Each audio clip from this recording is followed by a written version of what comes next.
Hey, what's up, everybody? Welcome to What's on Your Radar, the Simply Cyber show that brings senior industry professionals on to talk about what is important to them, their eye this week, what is on their radar. It's the way to finish the week, especially if you love cybersecurity. Nothing better than 4 o'clock cybersecurity stream followed by happy hour. Maybe you tip back a couple sodas. I don't know, whatever you're into. We're joined by Don Weber of Cutaway Security, industrial control system superhero, and Eric Taylor, ransomware's least favorite superhero because he straight crushes it every single time.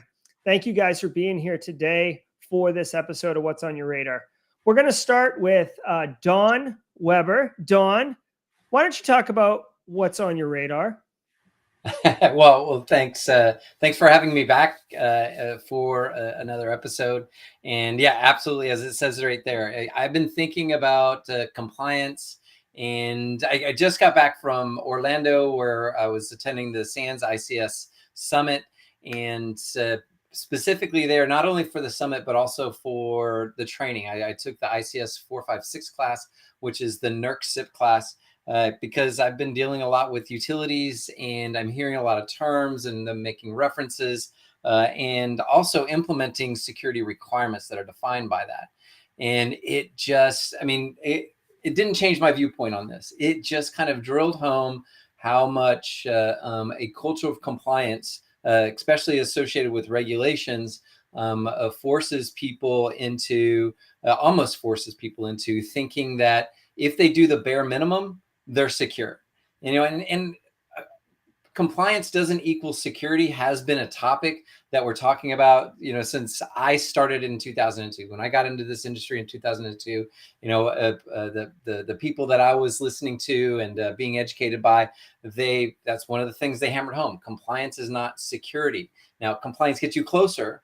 Compliance gives you a good start and a good baseline, but your teams have to understand that the threat actors are going to find the weaknesses. That's what they train to do, take advantage of, and they have all the time in the world to do that. And if you're not thinking like them, if you're not trying to understand other areas and improve upon certain areas that are important with increased risk within your organization, you're not going to be secure. You're going to be compliant, but you're still going to get owned.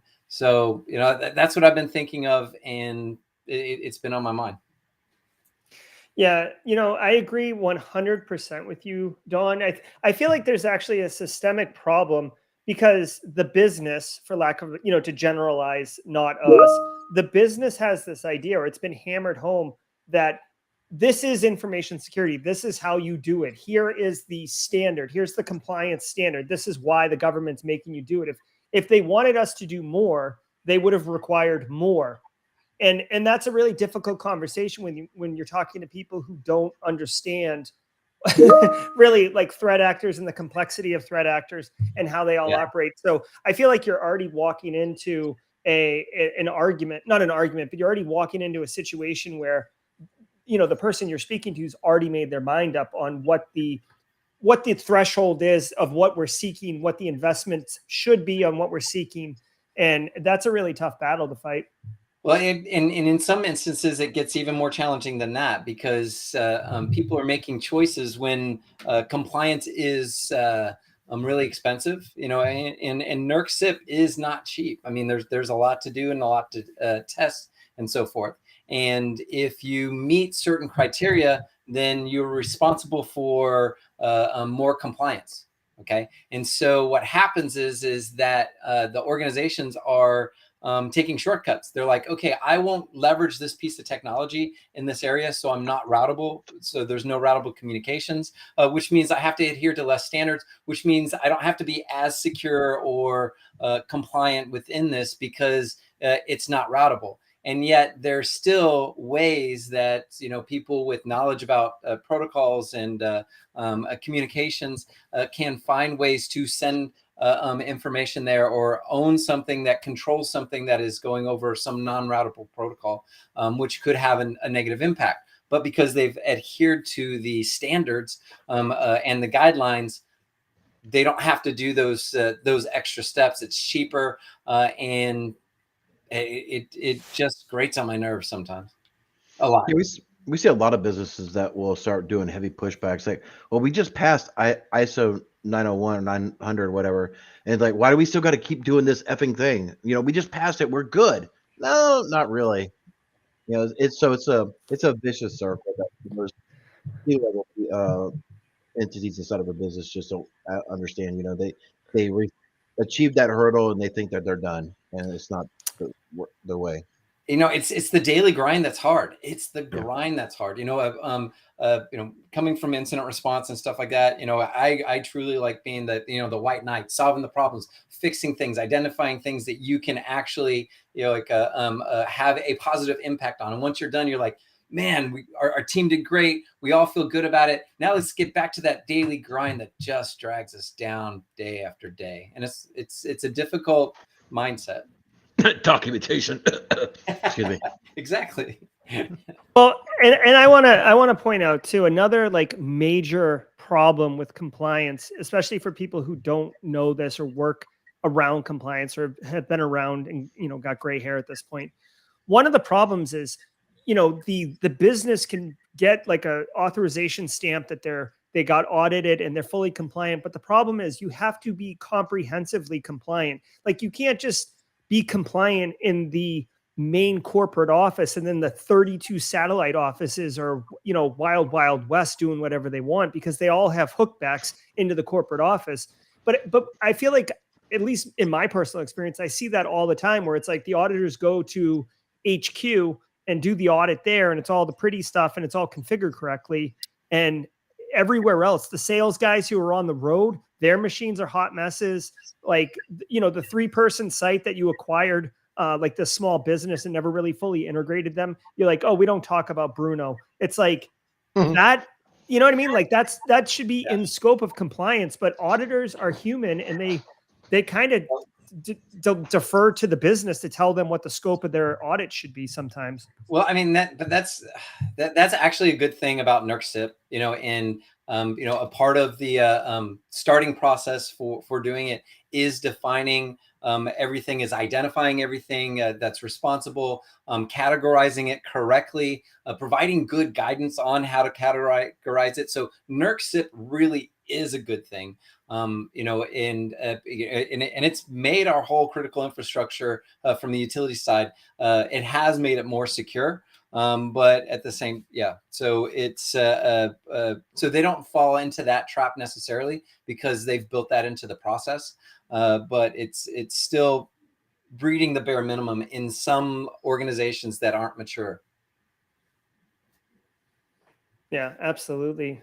Eric, any final thoughts? I mean, like, let me ask you this, Eric. How many ransomware incidents have you gone into where the business was completely befuddled because they were compliant with security and they could not understand why they were victimized? I've got 2 of them this week. So there you go. They're like, Okay. literally, they self-hesitated to 800-171. They really weren't complying with 800-171, but they said they were. So there you go. Yep, there it goes. I mean, that's unmistakable evidence that compliance is not security. If you're getting compromised, again, you can't be fully secure, right? We can't achieve full security. You're going to get compromised. Yeah, but of course, I'm on this mission, Don. I don't know if I've ever told you this. I'm on this mission to redefine our industry to cyber resiliency, like abandon cybersecurity, and I work in cyber resiliency, but it's I'm alone on that bus. Nobody is on the bus with me. So it's a lonely road.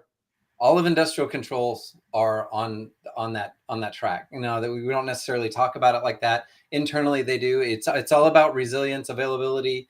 That's the actual goal. And security is support. It's just unfortunate that some people come into the industry thinking that. Because a lot of the security people are really smart around technologies and so forth, and they see some choices that are being made that they're not used to. And some risk acceptance that just boggles their mind. And they get this, they take this superior stance when they see what they think are weaker implementations. And they don't realize that security is to support the resilience, as you're talking about. Mm-hmm. Absolutely. Well, Mr. Taylor, I'm curious, Eric of Barricade Cyber Solutions, what's on your radar? Well, before I get started, because Don, I think, said Sands, and we're a huge Sands guy, and in Signal, I got to give a shout out to my FOR 508 teammates, Vito from Italy, and some of the other my classmates are in there. Like they want a shout out, so shout out to my 508 class. So how you guys doing? There you go. I accomplished that. But anyway, but we're still seeing, especially with some of the ransomware cases that we've been seeing in the past couple. I got every time you do this, I got to shift my seat over. um, but every time, or the past couple of them, we're seeing a growing problem with cybersecurity in the hybrid world between and companies just drop shipping their devices out to their end users or the BYOD devices, things of that nature, being able to access corporate resources in an uncontainerized fashion.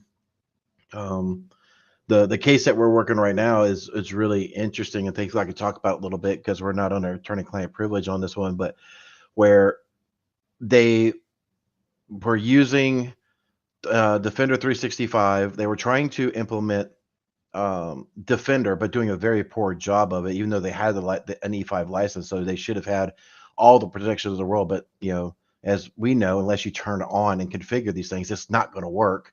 But one of their kids was downloading from some Tor site and infected their freaking network, got into that end user's device and came across the VPN back in and then infected their whole thing. So that wasn't an interesting investigation that I was having fun doing. But it just seems like, we see in the news right now where a lot of companies are starting to mandate employees to actually go back into the organization. Some are staying hybrid. We're definitely staying remote.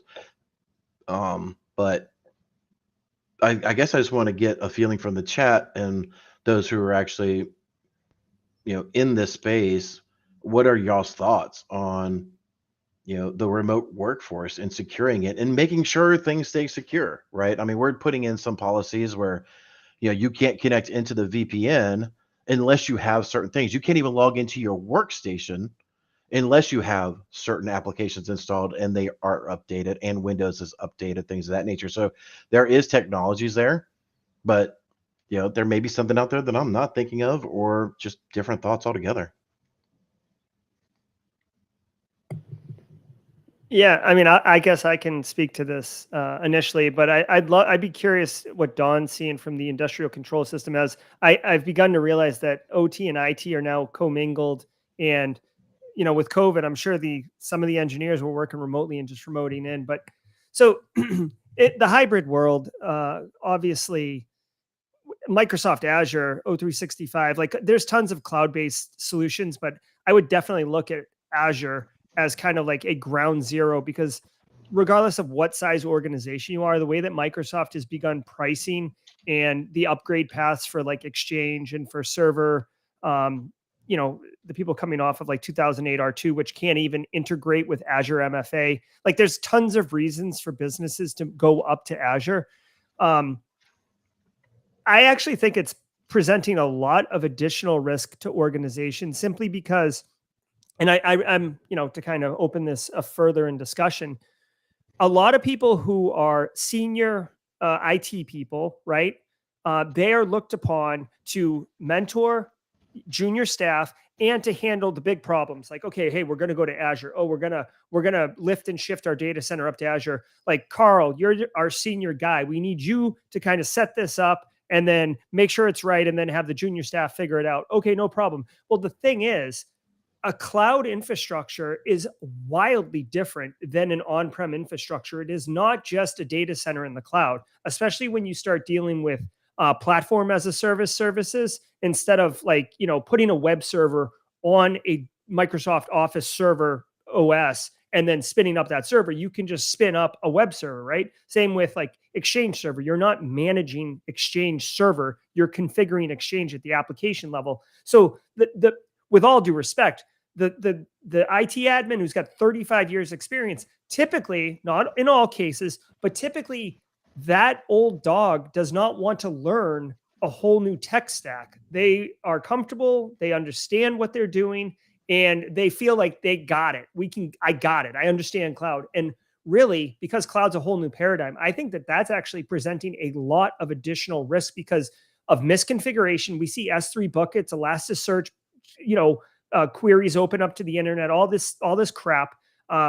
Even myself, in my previous experience, I had to build a FISMA enclave, completely buttoned off from the rest of our network because our network was never going to be FISMA.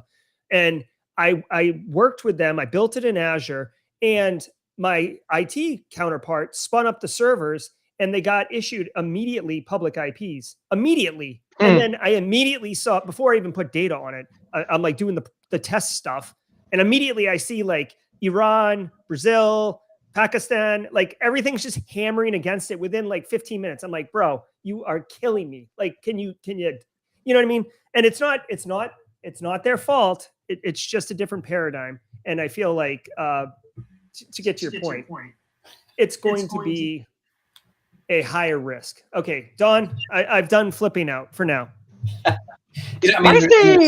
There's so much to unpack from all of that. So let's talk about the remote, right? So from the remote aspect, my personal experience, I did that when I was a senior manager for incident response for Warner Brothers for 3 years. Obviously, they were in Burbank. I'm in South Texas, and I was flying out there once a week, every month, to be on site and to demonstrate presence with the team because the team was on site. They were trying to move remote. There's certain things I think you can do. So there's so many challenges about that I think a lot of people, the last 2 years had a crash course in this.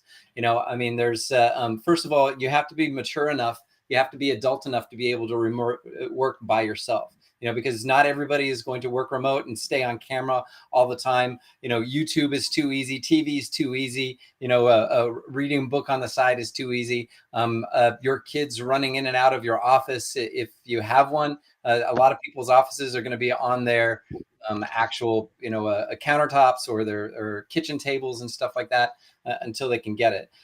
Managing those people, managing teams that are remote is extremely hard. Just the miscommunication from emails and instant messengers alone, when you can't see people's faces, it's so easy to say, oh my gosh, this person's against me, when you can't hear the tone of their voice, whether they're actually being encouraging or they're mad or they're just making a point, and it's difficult to, and most of the people that I managed and dealt with, none of them wanted to come on camera. And you've seen me, I'm constantly on camera because we need that for the communication. You need the facial expressions, and people that want to be shy or whatever, they're doing themselves a disservice if they want to work remotely. So that's my first thought about that. It's, even after 2 years, I'm willing to bet there's a lot of teams out there that would be better off going back to coming into the workplace because of that dynamic you can't understand and see. Okay. As far as industrial control systems, we've been doing stuff remote for a long time, basically from an administration standpoint. But just like every other organization, the need to move operators and engineers out of the work environment is pretty important as well, to stay safe. Fortunately, we're getting back, moving away from that. But that connectivity is not going to go away. That ability to, if there's remote access that's being provided into some of the control networks, that's still there. But certainly many organizations are looking at, and hopefully they're implementing that remote access correctly. They've got decentralized domain, Active Directory domains for authentication, meaning that their corporate network is separate from their control network. They've got separate MFA sometimes. Some organizations can't afford two, but as long as you're using one, is good. But all organizations should be thinking about their remote workforce, like you're talking about, which is when they come into the organization, they shouldn't just be able to just go straight into a server. They should be going to a jump host that has the tools for them, the software that they're using, they have installed on their actual local systems. They shouldn't be using that to administer, applications. Everything should be administered from a jump host and configured from there. And actually, if you set up certain technologies right, like Citrix and some of the other ones, you can actually, you can wipe that session away, meaning that every time they log in, they have a clean, pristine system. If the malware was on, if they did get malware on there, then that goes away. We talk about zero trust, and that's a challenge to implement even in a corporate environment where people are talking about it in an industrial environment. We'll see if we get there. Actually, Eric, has zero trust stopped ransomware? I better answer this carefully because I haven't had any sort of DFIR, whether it's PCI compliancy, insider threat, ransomware, that has been under a real zero trust infrastructure. Now, maybe because I'm too small, I'm not as big as Carl Mandy and some of these other folks that would potentially get those cases, but I have not seen any of those. I've seen people say they're like 80 or 90% of the way to zero trust. I'm like, after I get in there and look around, I'm like, not really, but right, maybe so. Yeah, I don't have any insight either way. And I think that's the point, that even, you can say zero trust all you want, but correct implementation across all of your infrastructure, we're still trying to figure that out. So people that are talking about zero trust and control environments don't understand that most organizations haven't implemented correctly in their corporate environment, which is where they're going to cut their teeth on that implementation. Mm-hmm. Yeah, most people will actually see zero trust as just MAC address whitelisting at the switch level, right? Oh, we're not letting anything connect to our network. What about all these 13 applications you don't know what the hell it is? Uh-huh. Oh, we had a demo 3 years ago and we never uninstalled it. Great. So I'd like to comment here for a second. I can't believe, just as a programming note, I can't believe the two of you allowed me to flip out for a good minutes talking about hybrid IT environments when the conversation was hybrid employee access. It's your show, man. It's your show. So you were just like me. I'm just letting them roll. I'm like, all right, no worries. I mean, to be honest, it's relevant because it, hybrid IT, hybrid. I mean, it flows. It wasn't exactly what I was talking about, but it applied. And technologies that people are implementing for this, a lot of it goes back to the cloud. Switching to that infrastructure, and this is a huge challenge. What you were talking about, actually, Gerald, which is why I said there's a lot to unpack. The control environments, they're going to be moving heavily to the cloud. I mean, there's going to be a big push. You're going to be hearing about it. Vendors and integrators are moving this way. All of the standards are starting to incorporate cloud considerations. And for the organizations that don't understand their current technologies, or they're using their control personnel to administer things, meaning that they're administering the Windows operating systems and the databases and the web servers, and they don't understand how to do that securely, they're going to be the same people implementing the cloud technologies and everything that you're just talking about. They're not even going to know that that's a concern. And so that's part of my concern as people are moving forward. The people that are asking these or looking for these technologies, they don't know the proper questions to ask. And I highly encourage them to, hey, you need to bring on a cloud administrator expert and security expert onto your team if you're going to start going down this path. Yeah, I definitely tell people, like, if you're trying to get in the industry right now, learning cloud is a huge advantage because you're not competing with someone with 30 years of cloud knowledge, right? I mean, it's so new that you can't, that doesn't exist. I'll just say before we pivot, like along the hybrid thing, for what it's worth, a lot of businesses, like the big buzzword in like CIO land in 2020 was digital transformation. Oh, it's coming. Like no one knew that the pandemic was going to come, but because everybody started to work remotely, I will say that I found it accelerated significantly the adoption of these kind of hybrid services. And yes, a lot of people were working remotely, but like, I feel like typically something like this would take 10 years and, your Fortune 500 companies would be first, and then maybe some mid tiers like in financial services. And then maybe eventually small and medium might come around to it when it becomes a commoditized service that like MSPs are just offering as like a throw in. So because of COVID, or because of the pandemic or whatever. I don't know if there's like banned keywords that I'm not supposed to say on the YouTube, but like because of this thing, everybody had to get on board. And I feel like it's like shaking like a tree or something, and all the loose apples kind of fall off. Like the people who was going to get popped, like it get popped, and then like, okay, so like, here's the problem. We got to fix this problem. We got to go. And like you said, Citrix implementations, that's a great thing. People who are using like Microsoft RDP to remote in, or having MSPs RDP in that way. I feel like they got kind of knocked around early on, and it kind of led to these problems getting fixed in a more accelerated fashion. Still a lot of growing pains, obviously.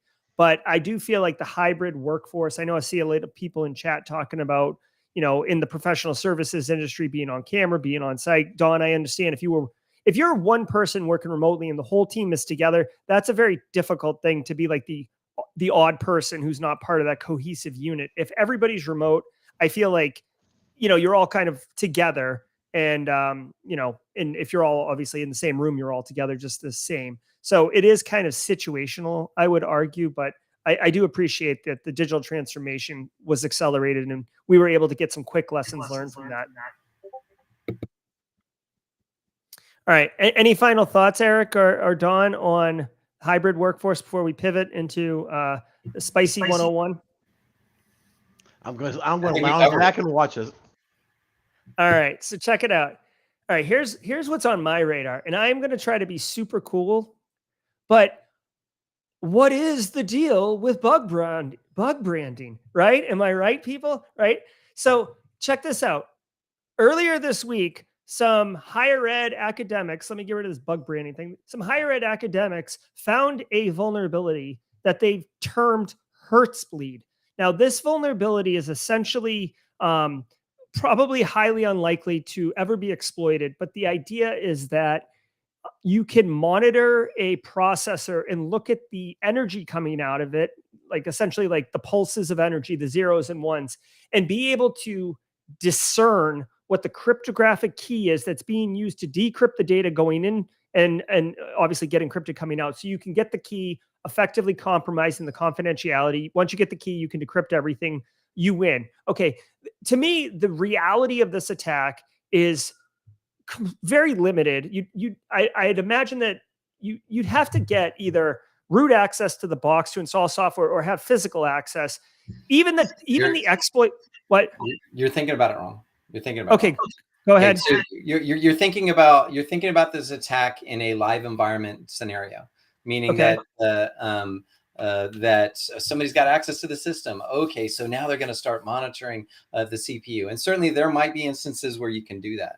Okay, where this is important though is for those applications, for those systems that the certificates and other keys and passwords and stuff like that are burned in, so they're hard coded, so they can't. It's difficult to modify and change. Okay, those are the things that are bigger risk around this, because now if you can get that system offline and do this research offline, and you can get that key, you have access to everybody else's until they can rotate that key out, and that's a part of the problem. Okay, so you're saying a little bit more sense? No, it does make sense, but are you saying that the vendor would burn one key into all of their appliances? It wouldn't be the first time. They're always doing that. Yeah, no, and that's a part of the problem is that, when people implement technologies, they think, oh, it's secure.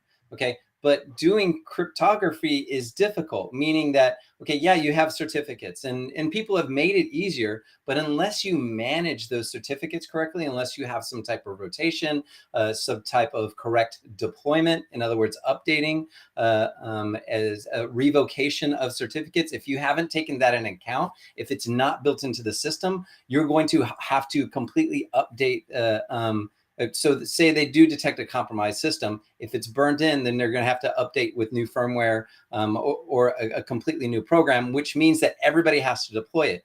And when you're talking about systems where, somebody, you get about between 10 and 20% penetration for people either updating the software or burning new firmware, now you have 80% that are still vulnerable.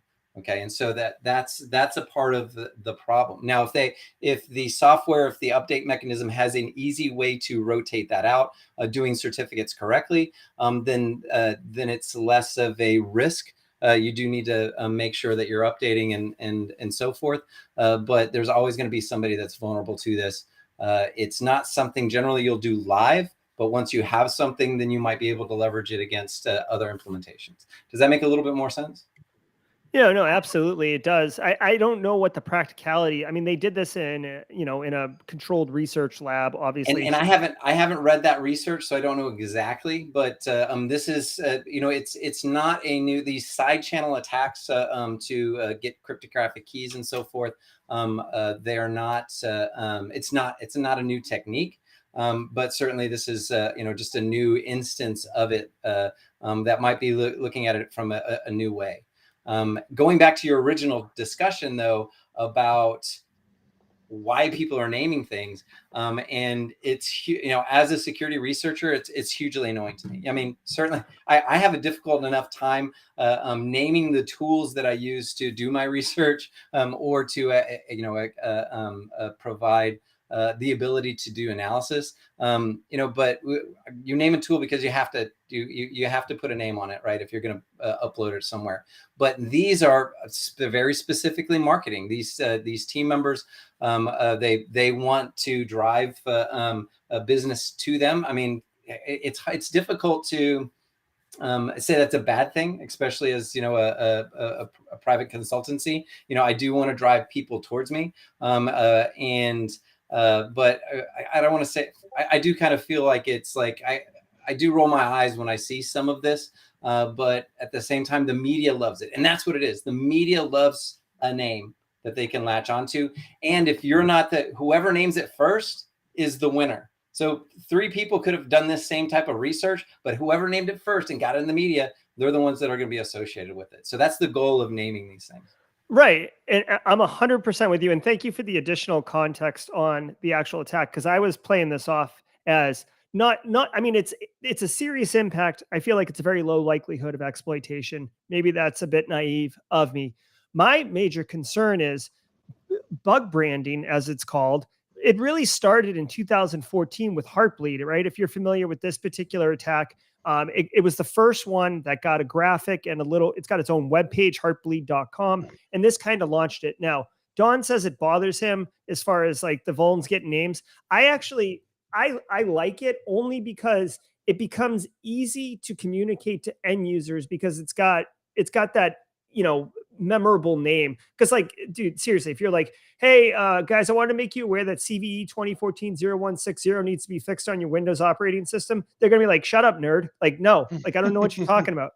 Right. So I appreciate this, but what got my, sand in my shorts, if you will, is that Hertzbleed, which I don't, again, I didn't think Hertzbleed is a mainstream thing, but did whatever. But then Felina comes out last week, which you guys can't see because my screen is all squished in. But Felina came out last week, and this thing was like, as far as I'm concerned, this was like a immediate, you need to make sure that your environment is clear. This was basically executing the equivalent of macros in Office documents on end users' endpoints, which is like a phishing best practice, right? Like if you're an attacker, enable macros, you can run PowerShell and start pulling down payloads.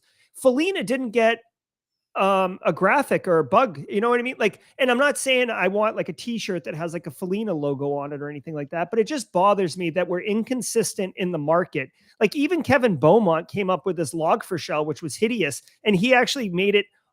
Oh wait, you guys can't see it. He made this graphic intentionally hideous because he thought no one would pick it up. It was like a joke that he made it, and then it became like the mainstream media bug logo for Log4Shell. But I appreciate the naming and the graphics. Simply, if it's something that you're going to really need end users to engage in, right? Something like what was it, Shell Shock? It was around the SSL. Like end users aren't going to have to deal with that. Like that's IT dealing with that. And I don't know. Like it basically got me upset that Hertzbleed got a logo and Felina did not get a logo. That's where I'm at. Eric, any thoughts on bug branding? No, I mean, I personally, I'm for it. Like you said, it does help with the communication when you're trying to talk to end users. So, um, yeah, I'm all for it. Let's do it. I mean, anything. The one thing that I always am leery of is, I mean, for us, we talked about this many times here, right? That you talk about ransomware so freaking much, everybody gets numb to it.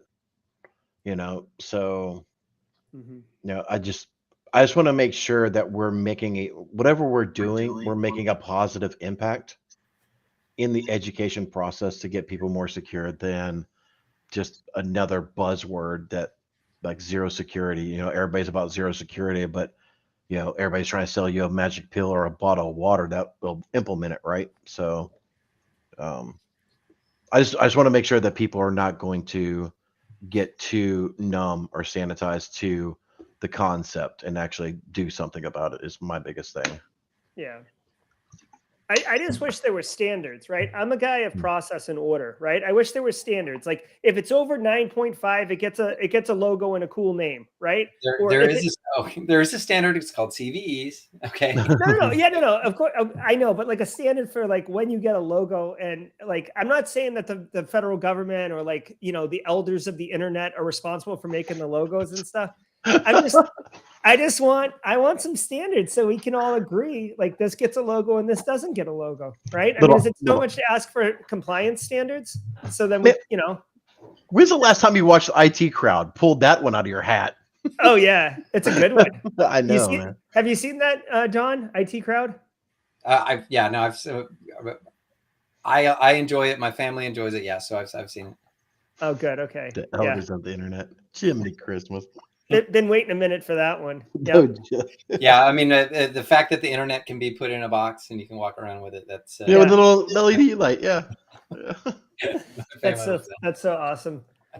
All right. Well, anything you guys want to share with the community? Well, we got about 26 people hanging with us right now. Any projects you're working on, Eric, or any initiatives you want to share? I don't think there's anything I can talk about publicly right now, but there's some exciting stuff we're working on, but I'm not sure if I'm allowed to talk about publicly, so I'll hold off. Okay. Don, what about you? What's cracking in your world? I mean, it's just trying to put myself out there. Cutaway Security, obviously, finding me on LinkedIn, finding a Cutaway Security on LinkedIn and Twitter. I try to put things out there as I'm working on it. The Cutaway Security GitHub, some of the most recent things that I've been working on. I've been doing a lot of PowerShell and just kind of gathering information from systems for people that don't have the resources, like some type of centrally managed Active Directory, the MECM and the other patch management servers, providing capabilities for people to leverage PowerShell for some of those standalone systems to gather information, do baselining. So there are a couple things out there. I'm always looking for people to test, help me improve upon that, give me feedback and stuff. So I really appreciate anybody that wants to take a look at that. What kind of skills are you looking for that? And I'm going to link in chat below a link to Don's GitHub or to Cutaway Security's GitHub. Looks like there's some really cool tools in there. If people were going to help you, Don, what kind of skill set would they need to have? Because this is a great opportunity for someone to look into engage in the community. Yeah, it's just, I do a lot of ad hoc, like as soon as I see a need, I try to script it up and do things. I'm not always consistent with my methodology for programming things. So if you start looking at the different projects, you'll see that I did different techniques to manage it. The NCAS scripts are for information gathering. One of the things I'm looking for is to there's a dev branch of that, which I'm going to start working on so that you can get a baseline of the system. And then once you run it a second time, it will do a diff of the information. So I'm looking for people to help with that. And that goes back to the NERC compliance. They're supposed to be leveraging change management. They're supposed to be identifying when inappropriate changes have been made, not only from a compliance standpoint, but also from a security standpoint. So I'm trying to go down that path. I mean, there's some other things. There's another project, another script in there where you're actually configuring the Windows firewall so that it requires authentication configurations for certain applications. I just need those things tested, and when people find issues, putting issues up on the GitHub. So that's actually what I'm looking for. That's awesome. I put a link in chat to Don's Cutaway Security Discord server. He's the manager, or moderator, or admin of that server. So it's very easy to get a hold of Don if you're interested in participating. I can't emphasize enough. This is a great way to get engaged with the community. We talk about, like Don, I do talks all the time and like advise people like networking is one of the best things you can do. And it's not about like, hi, I'm Jerry. You're Don. Do you have a job for me? It's not about that. It's about contributing to the collective and being part of something. And I just think what you have here is an excellent opportunity. So I wanted to highlight it. So people are seeing it. Yeah, absolutely. And I put a link to the GitHub as well, so people can see what that is. And don't be intimidated. Don is a very very approachable guy. I like Don.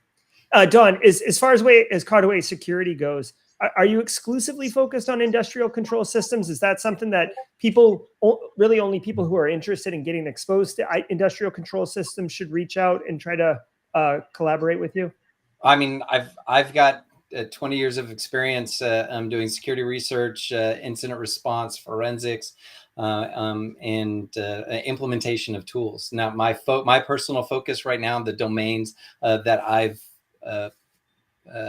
I'm excelling at right now are within the control environments, but that's the same technologies in the corporate environment, just more. So I'm more than happy to help with anybody. My goal is to provide back to anybody any question I don't know how to answer. Those are the ones, especially the ones that I'm looking for. I can get you in the contact with the people that do have that experience, or I'll help you research it.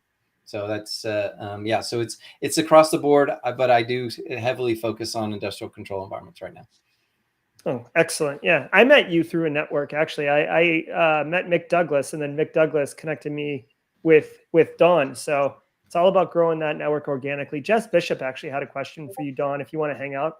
Are you familiar with Adobe processes? I've asked Jess to confirm what she means by Adobe processes, but I figured I'd throw it in case you knew what that meant. That actually is a challenge for me, because I haven't seen anything specific as to Adobe processes. Now, are you talking about Adobe, like actual executables and issues and vulnerabilities around that? I mean, I've got specific thoughts on Adobe products on some standalone systems, whether or not it's needed. But they, could be talking about processes that are associated with the Adobe enterprises as well. So I don't know exactly what that question means. Yeah, I've asked her to qualify. She just wrote yes in chat, so I'm not exactly sure. But yeah. So let me ask you, normally we would end the show right now. Eric or Don, do you guys have hard stops right now? No, let me go grab some beer. Hold on a second. Yeah, okay. I would just work, I'm just going to be working later. So, okay. Well, so Don, I wanted to ask you a question. So Eric came on Simply Cyber yesterday for a long 1-hour interview, and we walked through a day in the life of a ransomware incident responder. From wake up and you get the phone call to the panicking executive, all the way to negotiating with the ransomware threat actors and stuff like that. I know that you've done incident response, as you said earlier. Have you done it recently? Have you dealt with ransomware threat actors? Myself, no. I mean, it's almost been 4 years since I started Cutaway and moved back into the offensive side. And actually, while I was at Warner Brothers, it was that whole situation. If did you ever see Band of Brothers? And, when Captain Winters got promoted, and then the battalion commander came up to him and took his rifle away. That's basically what my CISO did to me when I took over the incident response team. He's like, Don, you're not going to be on the queue. You're not going to be in a command shell. Okay. Periodically I was, and I augmented the team when necessary, but that's what it was. It was staff augmentation. So I really did the management, got away from the technical stuff. But and we dealt with a few ransomware incidents. Obviously I can't go into too much detail. No organization is untouched by ransomware. So I haven't specifically dealt with it for a couple of years because I've been on the offensive side. It's something interesting you just brought up, and I feel like this is a senior level issue, and it's one that no one really talks about. I've never heard anyone talk about this. And Eric, I'm not sure if you've had to deal with this yet in your career, but just because you're hands on keyboard all the time. But at a certain point in a professional's career, they move from hands on keyboard to managing people hands on keyboard, and I went through it. For me personally, it was a very difficult experience. I felt like my technical skills were eroding. I felt like I was less sharp. Technologies were moving, adapting, and I wasn't aware of them. Like you start feeling unconfident in meetings and stuff like that. Did you experience any of that when you not stepped away, but when you basically got your rifle taken away? And that was for me, or was that for Eric? It's for you. Yeah. Okay. It's for Okay. you, Okay. Yeah. So, first of all, I want to tell Just Ben, yes, the first thing I did was take a picture of the water tower where Yakko, Jacko, and Dot lived. Right. And I was extremely excited about that from the Animaniac. So yeah, absolutely 100%. Going back to it definitely was a challenge. I was working with highly experienced team members, very technical, trying to provide them with guidance and it was difficult kind of keeping up. I was doing a lot of management stuff and keeping track of even stuff that was going on in the industry. I'd find myself falling behind and really leaning on my team to do that. To do that for me, to kind of hey, what's important and stuff like that. And sometimes we just miss stuff. So it's it's definitely something that needs to be taken in consideration when you're moving into some of those leadership roles. The fact that it is your responsibilities are changing. You're taking care of families now. You're taking care of individuals and leaning on them to provide that technical expertise. Fortunately, a lot of the older stuff sticks with you. So that foundation kind of sticks with you going forward. So if you focus and keep up with your foundation of knowledge, and then that will help you assist your team when they need that troubleshooting, that technical troubleshooting. But the goals of caring for a team and getting them what they need, both from a personal level, from a tools level, from an education level, that becomes some of the most important things when you're filling that role.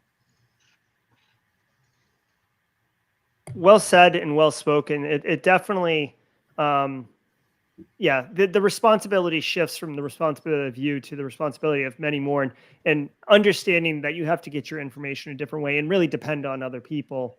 And that's one thing that I saw that was one of the first things I saw when I got into this industry. I mean, and I was 33 when I started doing tech stuff, and my first job was with Raytheon. And you start seeing fellows. You go into Raytheon and you see fellows that are, and by fellows I mean people that were technical people for 20, almost 30 years at this point. They're actually listed as fellows within that organization, and you're seeing them. You're seeing the ones that they're like, no, I'm not a team lead. I'm technical, and they're fighting and they're actually, Raytheon was actually trying to move them off of projects because they are fellows. They're too expensive to be on some projects. It's easier to make them the leaders and the leads for that. And they're fighting tooth and nail because they don't want to, they just didn't want to manage people. They didn't want to be responsible for people's lives and going through the rigmarole of getting different all the things that they needed, whether it's training or tools or stuff, medical stuff for their families and so forth. Because that's a huge responsibility. Some people just want to stay technical, and you just have to identify that about yourself. But certainly it's it takes a skill set leading people and managing people. And I do think that there's some difference. I do like, and actually I have it right here. Everybody's got their books about, Who Took My Cheese and Minute Manager and stuff like that. And I do highly recommend reading those for, people that are doing it. But what I recommend more for everybody, both whether you're being technical or not, if you're going to be a team member or team lead, radical candor. I mean, this, and I've got to reread this. I mean, you can see how much I don't know the last time I tabbed out a book, and I'm going to have to reread this, but a radical candor is extremely useful when you're talking about leadership and team members and being a team member. So I highly recommend that. Yeah, I just dropped a link in chat to it. I like how they just lean right into kick ass at work. Like, yeah, it's no mincing words here. This isn't a corporate retreat, kind of fluffy read. It sounds like this is all about high impact. Yeah, and Kim Scott, the woman who wrote this, she has led some dynamic teams in some very agile industries, and most specifically YouTube, as it was initially growing and just expanding. She was responsible for some of the teams on there, and you can just imagine the dynamic at Google and trying to corral people while also getting them what they need, so that everybody was successful. And I think she uses some great examples both from Google and some of the other places that she worked or that kind of played into her experiences. So it's a great, highly recommend it. Like I said, I need to reread it. Awesome. Thanks for that bonus book tip. Chris Weaver also thanks you for the tip, which I love. All right. Whew. All right. So we did radar and then some extra bonus material today, which is fantastic.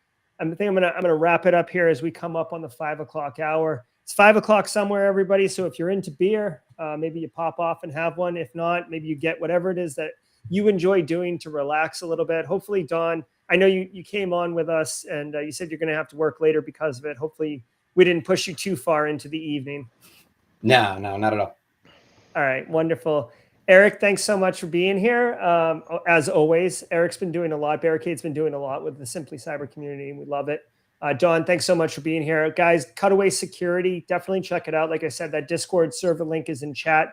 So go check out Don's server and talk to Don. He's a really nice guy and easy to work with. So, all right, that's going to do it for this week's episode of What's on Your Radar. And the final episode, until further notice, as we're shelving this show for a little bit, going on hiatus. We'll be back with something else. Thanks, Gerald. Thanks, Eric. Good to talk to y'all. And thank you, everybody on the chat. Absolutely. Take care, everybody. Have a great weekend.